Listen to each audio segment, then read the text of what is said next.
Thank you. All right. Good afternoon, everyone. This is Senate Committee on Institutions. It is Tuesday, February 18th, and we are here today to discuss two things, S69, which is an act relating to age-appropriate design code, and then we're going to also hear from the Community College of Vermont. Since it's our first meeting of the week, we'll identify ourselves. Hi, Senator Russ Engel, Essex District. John Major, Windsor. And Rob Plunkett, the Bennington District. Sam Douglas, the Woodlands County District. And I'm Wendy Harrison. I'm from the Wyndham District, and I'm the chair of this committee. And thank you all for being here. So what we will start with is I am the sponsor of the bill, and so I will do the introduction. And you'll recall that we had a walkthrough last week from our ledge council. And so my comments will be more general, obviously, in nature. And you should have in front of you a explanation, an overview, because it is a relatively long bill. And this is also posted on our website for those who are watching online. So the purpose of this, it is the Vermont Age Appropriate Design Code Act, and it's also known as Kids Code. As I was walking into this room, there were kids filling the stairs. They're here on a tour of the State House. And those are the folks that we're doing this bill for. Those kids and the kids who will follow after them. The purpose of the bill, the overall goal of the bill is to protect children. And they're protected in different ways. One way is data privacy. There are all sorts of concerns and harms, and you'll hear from witnesses about data being used to just harm children, harm them in the future. There's very little opportunity or even knowledge of children on how their data is collected, similar to how it is with adults. But it's critical that we provide children safety and privacy. Something very fundamental to this bill and interesting to me, and the bill that we had last year had this same aspect, is that it focuses on the algorithms rather than the content. And that's very important because we do want people, even children, to be able to access information. That's very important. But we don't want, or at least I don't want, and I believe that many folks don't want children to have negative consequences like addiction and cyberbullying and not being able to literally get themselves off of their phones. And you'll hear from children, we heard last year from children who the addiction itself is a problem for them. It's not even necessarily what they're seeing, but they know that they can't get off of their phones. And it's really hurting them. And you'll hear from you'll hear testimony from doctors and the kids themselves. It's also important for the bill to be a functional law, that it's not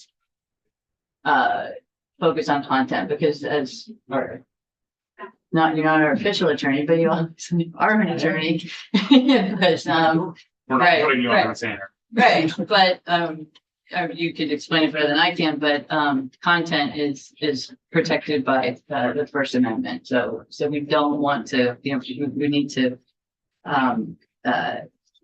be cognizant of that, and the drafters of the bill have done that. So we talked a little bit about the harm. The existing regulations do not provide sufficient privacy and protection for children, and we'll hear about that. Privacy violations, as opposed to all the others, that's critical. Kids don't always have they don't have the judgment of adults. So we need to make sure that any sort of privacy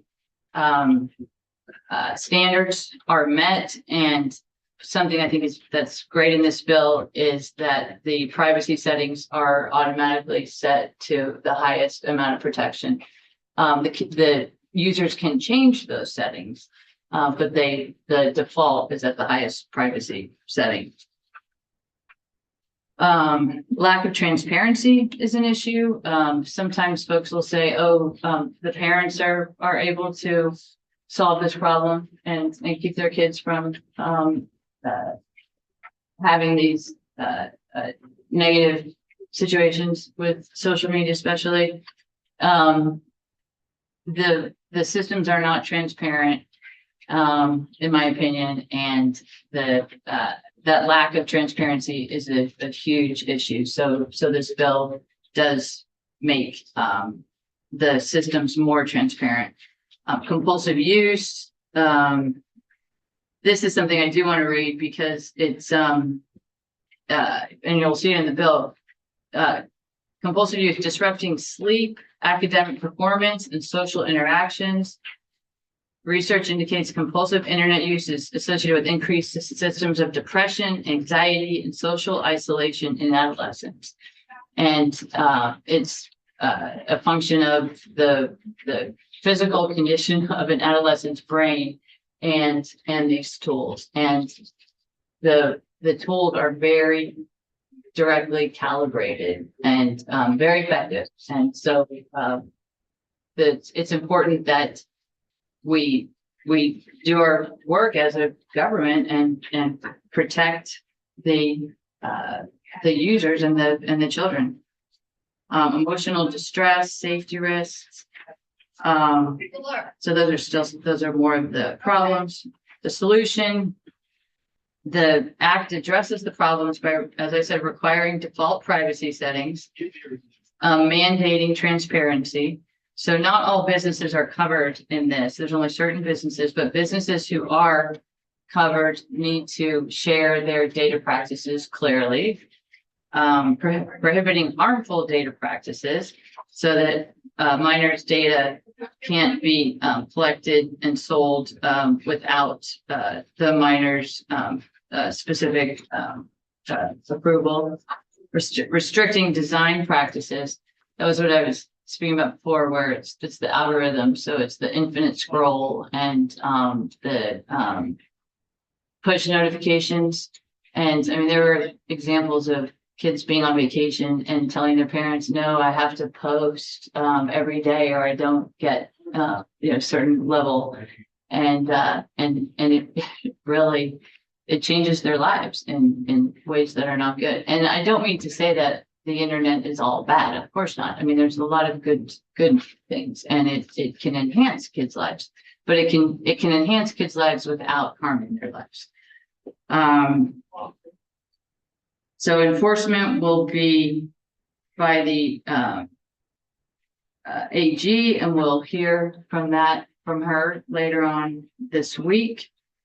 The Act does provide minors with tools to control their online experience, which would so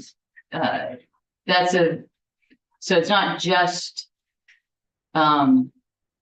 protecting them, but it's enabling them to become good, smart consumers of the internet. And then promoting equity, explicitly prohibiting discrimination against minors based on race, ethnicity, sex, disability, sexual orientation, gender identity, gender expression, or national origin. And overall, the Act aims to create a safer and more appropriate online environment for Vermont's minors, ensuring their well-being and protecting their rights in the digital age. So that is why I am sponsoring this bill. And now, before we can have a discussion later, unless someone has something specific that they want to talk about, but I'd like to get to the witnesses. After we hear from the witnesses, I really want to have a conversation with all of you about what exactly you'd like to see, what questions you have, who you'd like to hear from. We'll hear from folks opposed to this, law. I think it's important that we clearly explain the problem. I'd like to show examples. I'd like to have examples of screens up on the screen so that we can see what we're talking about, so that it's specific. So is there anything anyone wants to say now before we go to the witnesses? I think before we go to witnesses, I remember Senator Ingles had some concerns about this when we last went over the bill. I think it'd be helpful for me if we could give him a couple minutes Sure. to reiterate those, just so I have a framework of going into the testimony of the witnesses. If you're well. I just think that this is putting the cart before the horse. I think it's, you're trying to blame businesses for a problem that, is not driven by businesses. But as it stands right now, I would have a hard time supporting any part of this bill. But I'm gonna be open to listen and, see what we can learn. And, I am really nervous for businesses. I really am, as this moves forward. We are blaming businesses for a problem that isn't created by them. I also have a problem of, in just state government by themselves. We have had communities say that, people that are, 16 years old are, wise enough to make community decisions and voting in their local budgets and voting for taxes and all of that, but yet they're, not wise enough to monitor themselves and be responsible for themselves. And I wonder where the parents' roles are as far as in this. And if this is a concern, like we will say that it is, I think there should be some parental controls. This right here does not have an age limit. This right here doesn't have an age limit. And when you have kids consistently trying to push the boundaries of going further and further and further and further and further, and then these companies say, okay, well, this must be an adult because they've gone through 4 roadblocks, 4 stop signs, or whatever it is that was there. So here we are, we're fair game. And then, oh, okay, well, son of a gun, that is a minor. And, we're going to stop communications. But, now, that person, that company has broke the law. And you should have known better. And I think that, I think that there is just a lot of things that this bill's trying to do that other people should do before it gets to that. And that's my concerns. And, Okay. But we'll look through and, we'll see where the testimony goes and go from there. We'll see where my support goes after that. Okay, well, thank you. I appreciate that. So are the businesses that you're concerned about the local businesses? I'm concerned about any business that is on there right now. And what I'm more concerned about is holding people accountable that are actually trying to do business with those people, where those businesses are repeatedly trying to do business with those businesses. Because these businesses, for the most part, aren't going there unless they have a contact. And that's where it is. I mean, I know that there's businesses out there that scoop information up, but for the most part, for a point of contact with a business, it usually starts with somebody contacting them first. They follow up, they follow the process as far as how are they gonna do business with that person that's contacted us. And Okay. so that's Okay, where so businesses where the internet is more of a way to do business rather than their only business. the internet is the way to do business. That's the way business is done. I don't want to take up too much time, but just in terms of specific businesses, there's a definition of covered business. It excludes journalism under the Unfair and Deceptive Practice Act. Real estate's, not covered under that. But I think this will be interesting. How we'll find out what businesses are actually doing. It's not content. They're going out there and they're finding it's exploiting. Yeah, and that's why we need to be very specific and have examples, real life examples. Right. Great. Okay, so let us go to Zaman Qureshi. And he is the co-chair of the Design It For Us. And thank you very much for being here. And so I will turn it over to you. Thank you for having me. Chair Harrison, Vice Chair Plunkett, and members of the Committee on Institutions, thank you for inviting me to express my support for the Vermont Kids Code, or SB 69. My name is Zaman Qureshi. I'm 22 years old and the co-chair of Design It For Us, a coalition of youth activists from across the country driving state and federal policy to protect kids and teens online. Our coalition is comprised of over 200 members from across the country and around the world, including members in Vermont. I co-founded the organization in March of 2023, but before the existence of our coalition, the then Design It For Us campaign successfully advocated for the California Age-Appropriate Design Code, which passed the California State Legislature unanimously and was signed into law in 2022. Last year, Design It For Us helped support the successful passage of the Kids Code in Maryland and supported Vermont's strong fight last year to get its own Kids Code over the finish line. We are proud to see lawmakers stepping up again in Vermont and around the country to introduce and push age-appropriate design legislation. In lieu of federal standards protecting young people online, states must lead the way in this area and deliver legislation that tackles big tech's harmful business practices that addict and prey on young people. The Vermont Kids Code is the first step to holding big tech accountable. Under the code, companies must set all defaults to the strictest privacy settings, design products for the safest experience for kids, stop tracking kids without notice, stop using kids' data to target detrimental material to them, and provide privacy tools for kids to take back agency over their digital experience. These compliance measures put the onus on big tech, not on kids or their parents, to do what they should have done years ago and design their products for us. The young activists and advocates I represent have been advocating across the country over the past 2 years to encourage lawmakers to adopt reforms like the Kids Code that implement safety by design and privacy by default guidelines for big tech companies to follow. These are young people who have taken time out of their school days, testified before their state legislature, flown to Washington, D.C., held rallies, and much more, all because of social media platforms like Instagram, Snapchat, TikTok, YouTube, and others who have failed to self-regulate.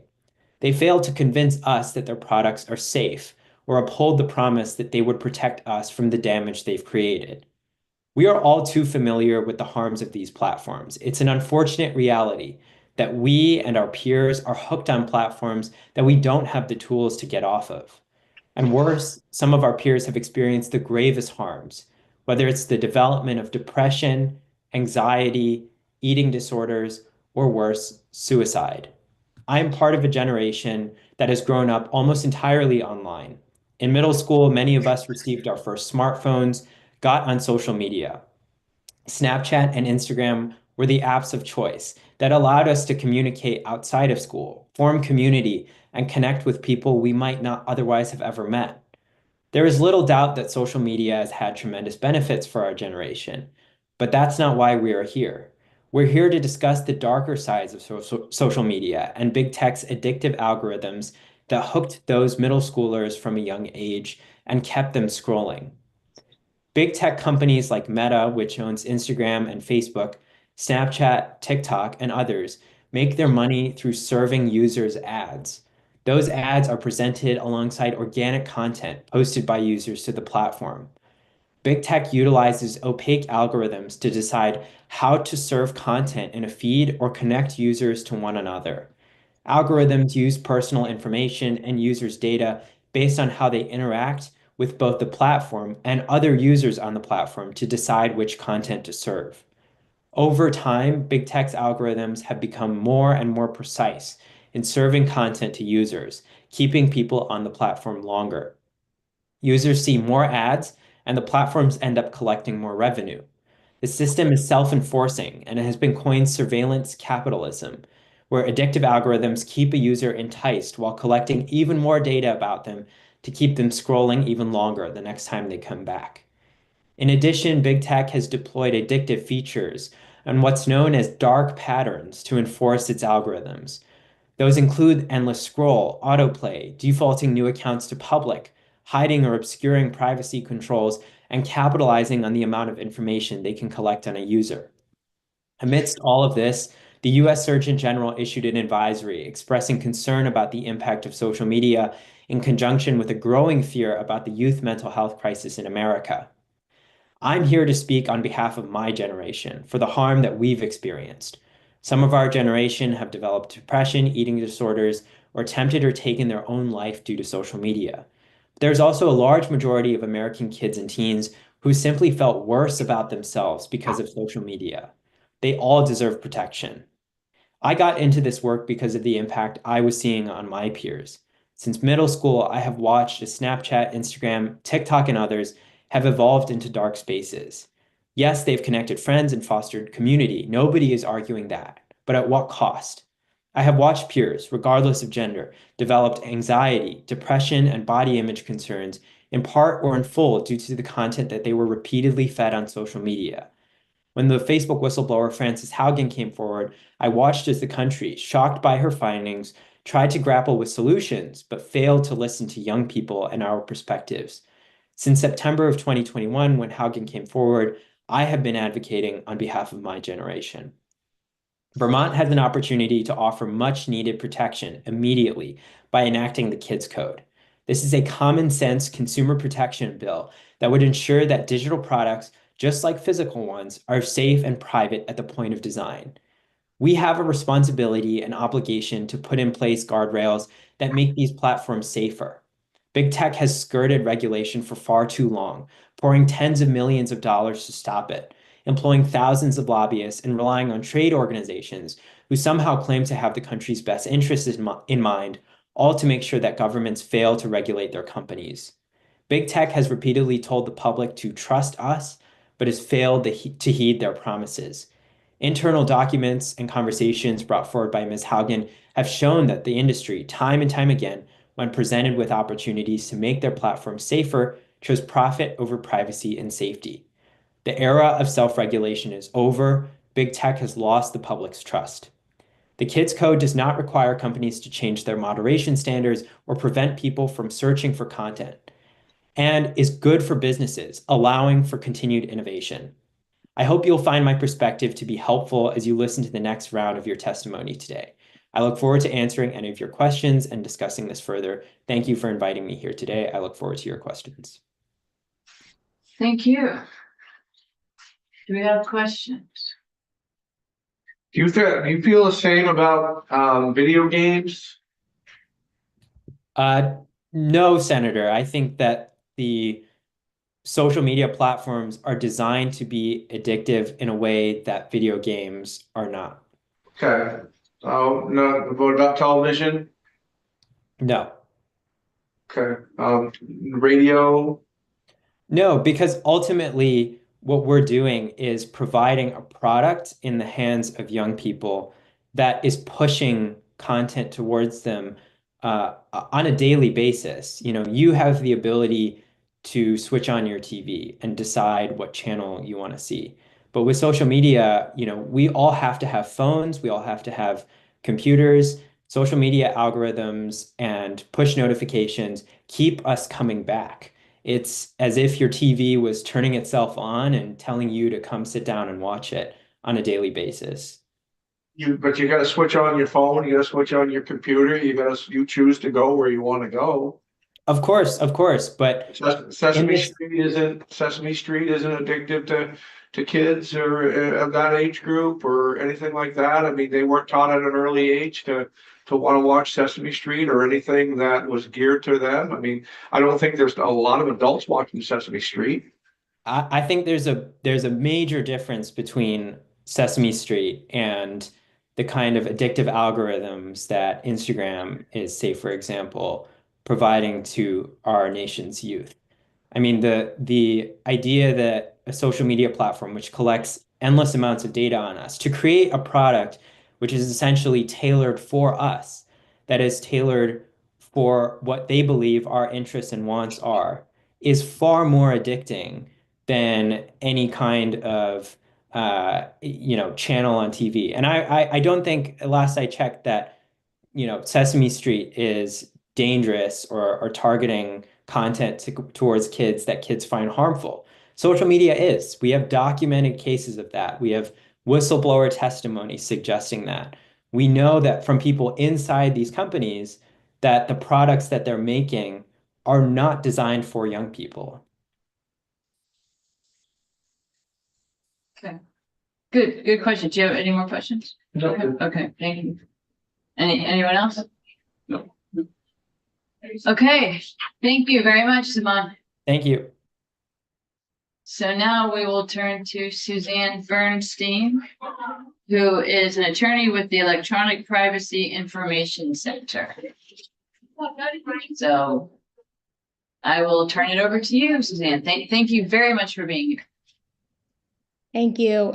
Good afternoon, Chair Harrison and members of the committee. Thank you for the opportunity to testify today in support of the Vermont Age Appropriate Design Code. My name is Suzanne Bernstein. I'm counsel at the Electronic Privacy Information Center. We're an independent nonprofit research organization founded 30 years ago to protect privacy, freedom of expression, and democratic values in the information age. We regularly advocate for privacy safeguards for children and teens online and participate as amicus to try to help judges understand how to evaluate constitutional challenges to data and design regulation. As Iman mentioned, from a young age, children participate in and benefit from a broad range of activities online. Unfortunately, existing protections for the privacy of minors as they engage in this online world are deeply inadequate. Apps and websites routinely share and sell children's personal information to data brokers, advertisers, and other agencies. And such data collection is pervasive, fueling commercial surveillance and profiling that leads to myriad privacy harms. Many companies also employ design features that surveil children and teens to manipulate them into staying on the platform in ways they might not have stayed on otherwise. And all of these practices deprive minors of their autonomy, taking control of their online experiences, taking it out of their hands, and subjecting them to heightened physical safety and data security risks. The Vermont AADC protects kids' privacy, enhances kids' autonomy, and ensures their online safety by prohibiting abusive data and design practices. It is content agnostic. It does not ban kids from social media. It does not block kids from accessing any type of content. The choices made in drafting it stand on strong constitutional ground. In my testimony today, I'll focus on the following sections of the bill: the minimum duty of care, default privacy settings and tools, transparency, prohibited data and design practices, and age assurance. But to start broadly, I'll just discuss the scope of the bill. And to put it simply, it provides online privacy and safety protections for minors in spaces where minors are likely to be. It is not focused on a specific type of business, nor does it regulate websites or apps used only by adults.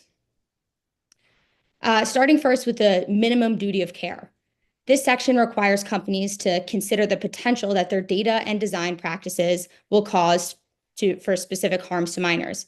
Again, only data and design practices, not content at all. And compared to last year's AADC, I want to highlight a few significant changes. First, this bill has a new limitation that makes it explicit that harm cannot stem from content itself. It does not require a company to mitigate harms from content at all.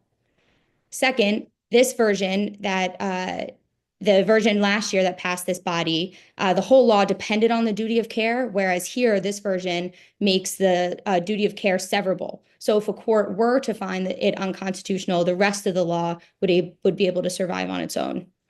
And finally, the minimum duty of care owed to the minor is relatively narrow, and it provides important online and safety and privacy protections for minors in more extreme circumstances where the design or data use may result in emotional distress, compulsive use, or discrimination.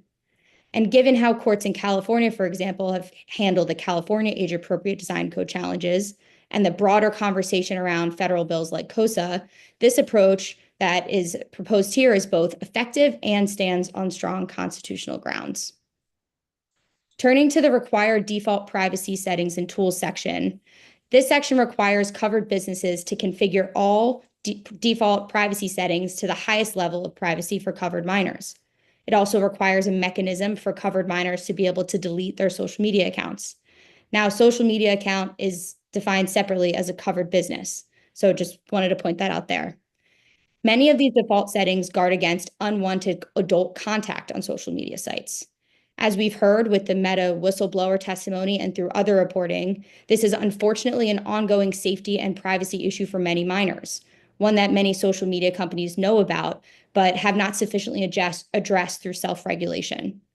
These settings put minors in control of which adults can contact them, and kids can turn off these settings themselves if they choose, without parental action required. There's also a setting that turns off all push notifications by default that minors can choose to turn on.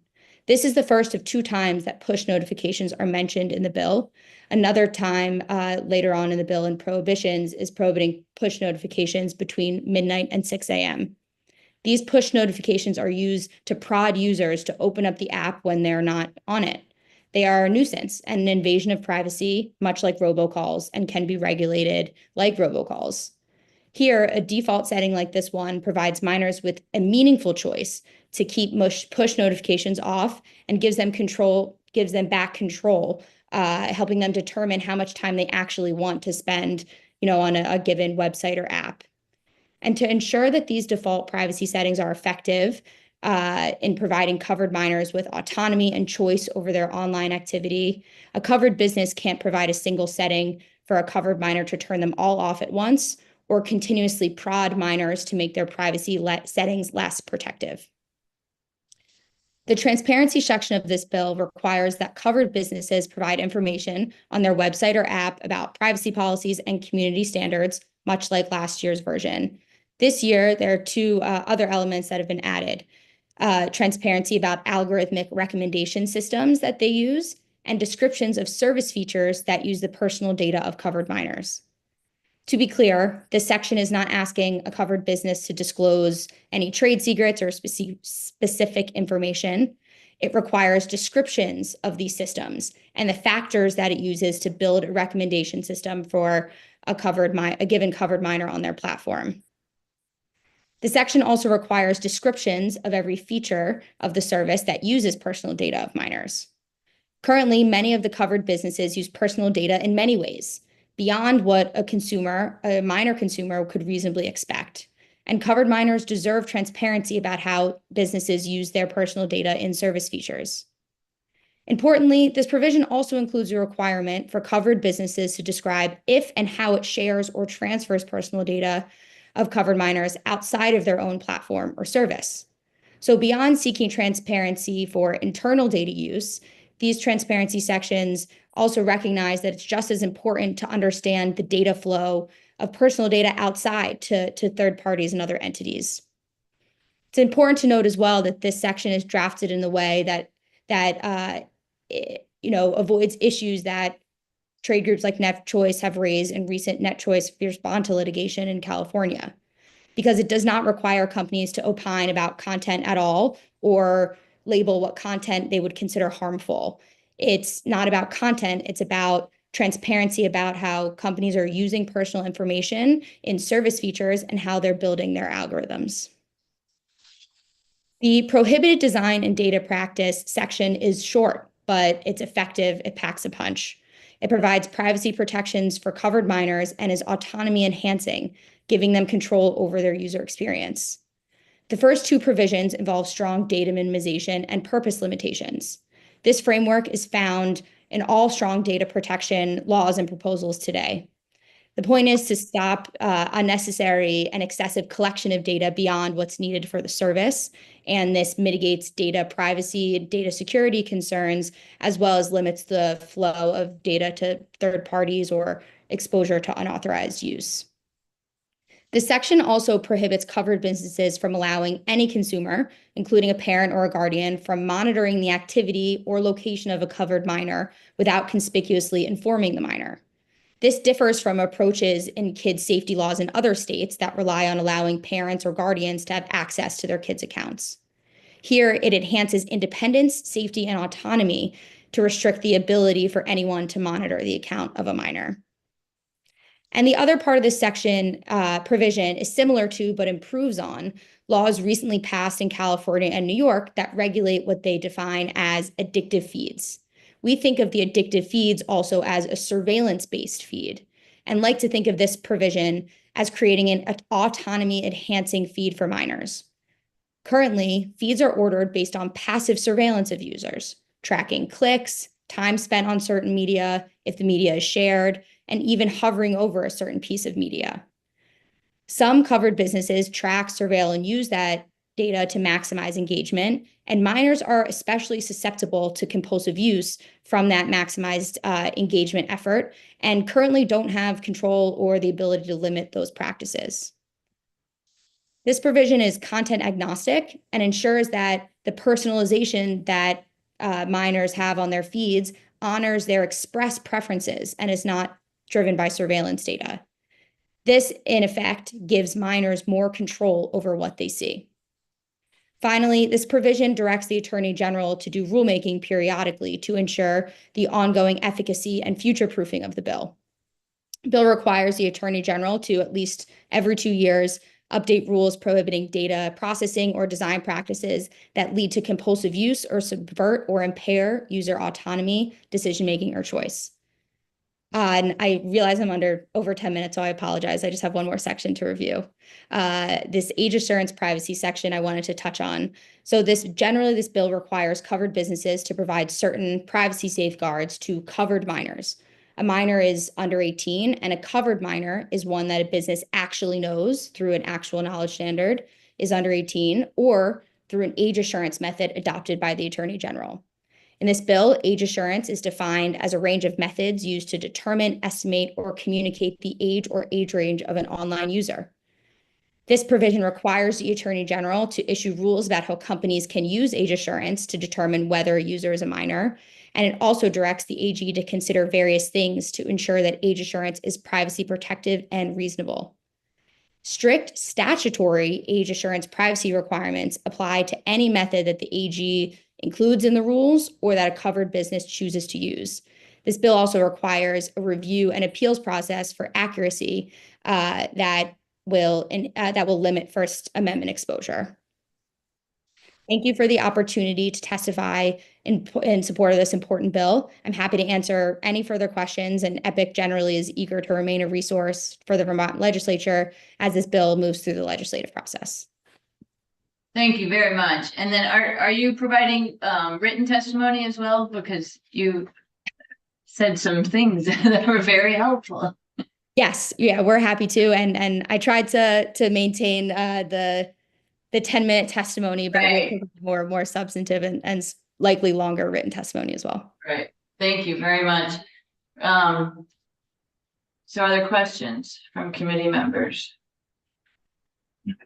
This one, Suzanne, what age are parents mandated to give their kids a cell phone?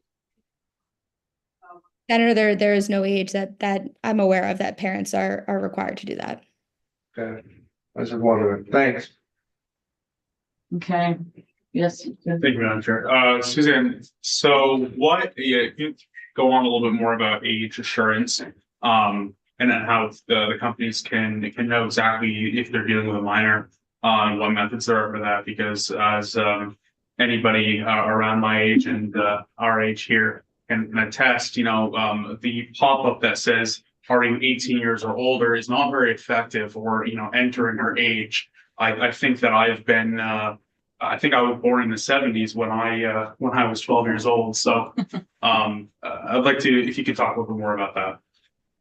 Sure. So the way that this bill is structured, the covered minor definition has the ability for covered businesses to understand age through an actual knowledge standard. So if similar to COPPA, the Children's Online Privacy Protection Act, has an actual knowledge standard for if someone's over 13. So to your point, could check a box or learn through other information that a user is a minor, or the Attorney General can promulgate rules that include age assurance methods that are appropriate, that are privacy protective, and in a way can provide more choice for how covered businesses can choose to determine age.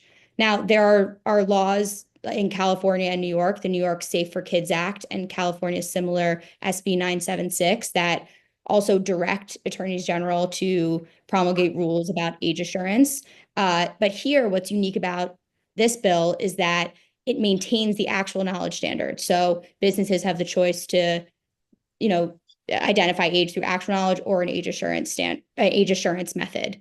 And there are many guidelines as in this age assurance privacy section that makes this bill uniquely the most privacy protective age assurance requirement. It not only has privacy protections for any age assurance method used, but also directs the AG to consider certain things in their rulemaking. So not only the efficacy of the age assurance, the safety, the utility, the size and technical capabilities of covered businesses, but also the ability to use previously collected data to determine age or provide users with multiple options for age assurance. And importantly, there's a required appeals process so that the accuracy of the age assurance doesn't have to be prescribed, that it has to be a certain percentage. Can also be accuracy can be obtained through trying different methods or providing users with the ability to retry an age assurance method. And again, that is up to the Attorney General, but this law both provides that flexibility, but requires high privacy safeguards for that process and that data. Love it, thank you. Okay, any other questions? All right, well, I would actually like, if you don't mind, give an example of one of the age assurance methods, please, if you are able to do that. Just Sure.